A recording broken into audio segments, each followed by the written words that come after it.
Hello students, I welcome you all to my channel Knowledge of Accounts, and my today's video is for class 12 students, and today I am taking a topic from management accounting part, that is the cash flow statement, and it is a quite important chapter from your syllabus and it comes under the company's accounting.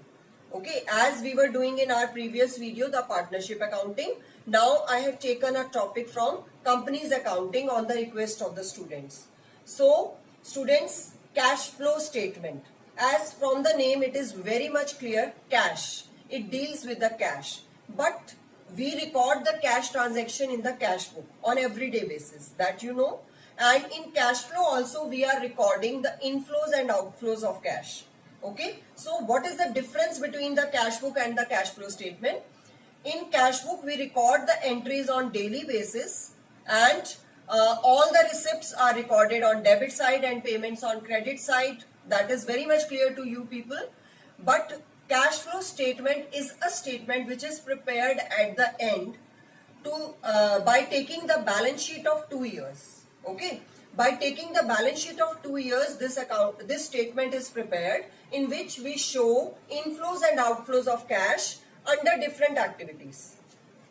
So here I am taking the concept different activities. What does that mean? उसका क्या मतलब है?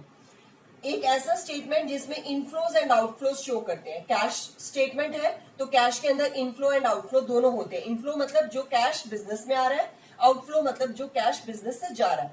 Inflows and outflows are recorded but under different activities.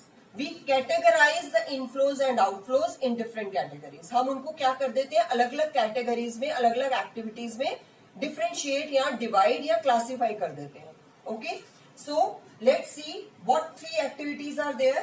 First is your operating activities. Now, what are the operating activities? Operating activities are those activities which are, you can say, the transaction which are there for the running or operating of business.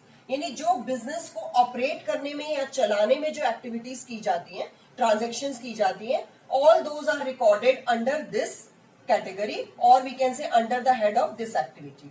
Okay, so for running or operating the business, ये मैंने आपको बताया. अब इसमें कौन कौन सी activities आती है, लाइक सेल्स हो गया, आपका परचेजेस हो गया. अब सेल्स क्या है, that is inflow of cash. Purchase is outflow of cash. Cash receive from trade receivable. Trade receivable कौन है आपके, the persons to whom we have sold the goods on credit. अब अगर उन्होंने हमें पेमेंट करी, हमने रिसीव करी, तो it is inflow. When we are making the payment to trade payable, it is outflow.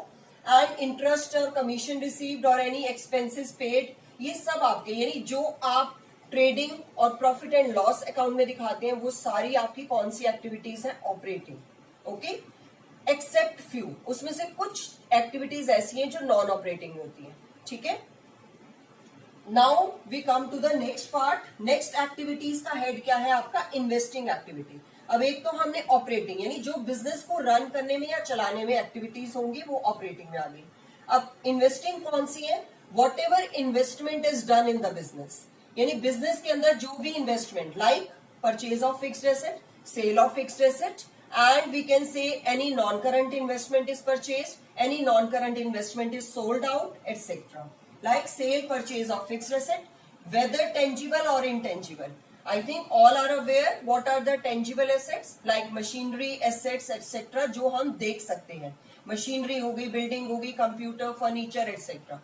Intangible कौन से, which we can't see, that is goodwill, patents, trademark.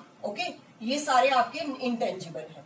But उनका जो भी डीलिंग होगा, that is done under this head, यानी inflow और outflow of these things, यानी purchase और सेल ऑफ इंटेंजिबल और टेंजिबल एसेट्स दोनों. एंड सेम वे अगर नॉन करंट इन्वेस्टमेंट है, उसका सेल परचेज भी also come in the investing activity. ठीक है, अब हम आते हैं थर्ड कैटेगरी या third activities, that is financing activities. Now financing, as from the name it is clear, finance. Finance means company के अंदर या बिजनेस के अंदर जो भी फाइनेंशियल पोजीशन को मैटर करेगा, या आप कह सकते हैं फाइनेंसिस का अरेंजमेंट करेगा, यानी पैसे का arrangement we can say. So business चलाने के लिए जो भी फाइनेंस आएगा, whether in the form of loan और in the form of capital और in the form of short term loans, that all will be categorized in the financing activities. ठीक है, अब इसमें arranging finance I have written. अब इसमें क्या है आपका लोन्स रिसीव, लोन्स पेड, हमने लोन को ही रिसीव किया या लोन पे किया. रिसीव किया तो इनफ्लो है, पे किया तो आउटफ्लो है. शेयर कैपिटल इंक्रीज और decrease, if we are issuing the shares तो it is inflow of cash. और अगर हम शेयर्स को रिडीम कर रहे हैं, रिडेम्पशन कर रहे हैं या रीपे कर रहे हैं प्रेफरेंस शेयर्स को, equity shares are never redeem, preference shares को जब हम रिडीम कर रहे हैं so we are paying it, so that will be a decrease in the share capital. So ये सारी चीजें आपकी किस में आएंगी, फाइनेंसिंग में आएंगी. So this I have given a short introduction of all three activities कि what activities are taken under this. इसमें इनफ्लो एंड आउटफ्लो मैंने आपको दोनों बताए हैं. ठीक है, अब इसमें एक और इंपॉर्टेंट ऐड है हमारा, that is cash and cash equivalent. Cash and cash equivalent यानी कैश या उसके इक्विवेलेंट जो भी चीजें हैं उनको हम इस हेड में लेते हैं. And this is a quite important head in the format of cash flow statement. अब इसमें हम क्या क्या लेते हैं, एक तो है हमारा कैश बैलेंस, क्योंकि cash is in the form of cash only. Bank balance, it is also in the form of cash only and it is in the bank but it is in the cash only. अगर आपको सबको balance sheet की asset side याद होगी तो उसमें हम cash in hand, cash at bank, तो वो दोनों ही आपके एसेट्स में आता है. तो कंपनी में हमने क्या करा, उनको हमने कंबाइन करके we have written cash and cash equivalent and cash and bank balance. Balance sheet में हम इसको कैसे दिखाते हैं, कैश एंड बैंक बैलेंस. लेकिन जब हम कैश फ्लो स्टेटमेंट बनाते हैं तो हम इसको कैश एंड कैश इक्विवेलेंट कहते हैं. तो उसमें कुछ और आइटम्स भी आ जाती है. What are that? Short-term investment or highly liquid investment like treasury bill. Treasury bill means जिनके डॉक्यूमेंट्स होते हैं, पेपर्स होते हैं गवर्नमेंट के, like that. उसके अंदर हमने कुछ इन्वेस्टमेंट करा हुआ है और हमें वो पैसे जल्दी से मिल जाएंगे, तो that is your treasury bills. And commercial papers, कोई भी पेपर्स पड़े हैं हमारे पास, they are also in that value. Money market funds and marketable securities यानी जो सिक्योरिटीज मार्केट में रेडिली सेलेबल होंगी और कन्वर्ट हो जाएंगी कैश के अंदर, उनको हम क्या ट्रीट करेंगे, cash and cash equivalent. Okay, cash या कैश के बराबर, this means that. So I think मैंने आपको ये मीनिंग बता दिया कि कैश फ्लो स्टेटमेंट के अंदर तीन एक्टिविटीज बनेंगी आपकी. One is cash flow from operating activities, another is cash flow from investing activities and third is cash flow from financing activities.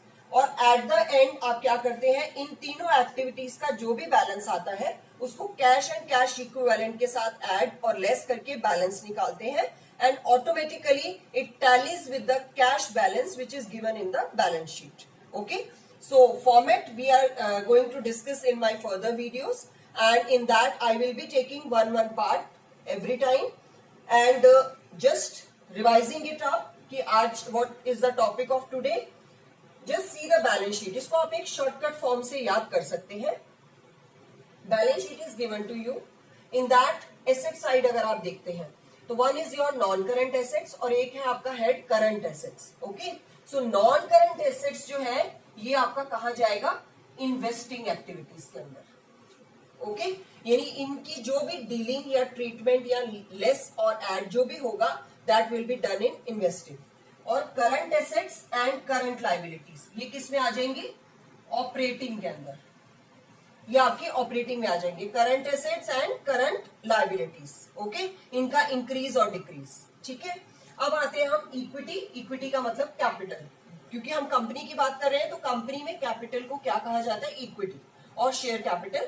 So capital and non current liabilities यानी long term loans, long term borrowings, वो सारी ये दोनों जो heads हैं ये कहां चले जाएंगे, फाइनेंसिंग के अंदर.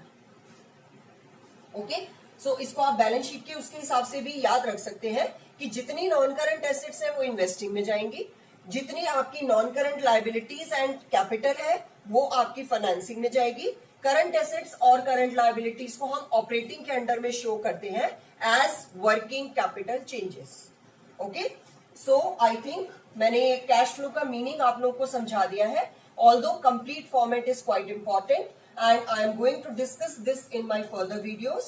So students, hope you will like the video by learning the meaning of cash flow and the other part which I have explained. So see you in my next video. Till then, bye bye students.